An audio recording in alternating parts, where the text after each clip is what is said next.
Hello mga ka-Lash Room! For today ay gagawa tayo sa ating kliyente ng classic. Ito nga yung natural lashes ni client. Ayan, hindi makapal, hindi rin naman manipis. As you can see, na binabrush ko dyan kasi kalalagay lang natin dyan ng glue primer ng Jenny Lash. Binabrush ko nga dyan habang pinapatuyo using my mini fan. Ito na nga yung mapping natin. Size 13 nga yung pinakamahaba niya. So ito na, maglalagay na tayo dito ng eyelash extension sa natural lashes ni client. So every time na maglalagay tayo, ang unang-una kong ginagawa ay nag-a-isolate muna ako. Hinahanap ko yung mga possible na pwedeng lagyan ng eyelash extension. And kapag nakapag-isolate na ako at nakuha ko na yung dapat kong lagyan, doon lang ako magpipick ng lashes at i-dip ko sa glue at i-apply ko kaagad doon sa nakaabang na natural lashes. Ang gamit ko pala dito na lash glue ay yung Jenny Lash na violet ang takip, GR nga yung nakalagay doon. So ang drying time kasi noon is 0.5 to 1 second. So ibig sabihin kasi noon, bago mag 1 second ay dapat nailagay ko na yung extension doon sa natural lashes. Ito mga ka-Lash Room, opinion ko lang ito para sa mga naghahanap ng lash glue, kung ano ba yung mas bagay sa kanila. At para sa akin, lahat ng lash glue ay maganda.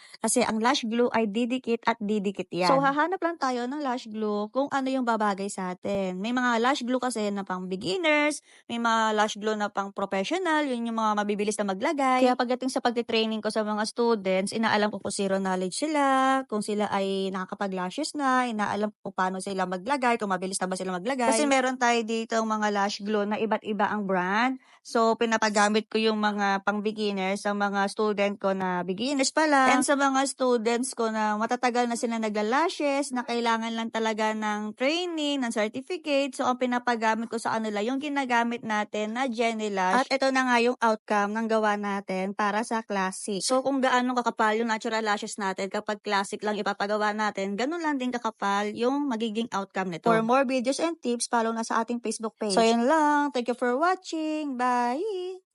Mwah!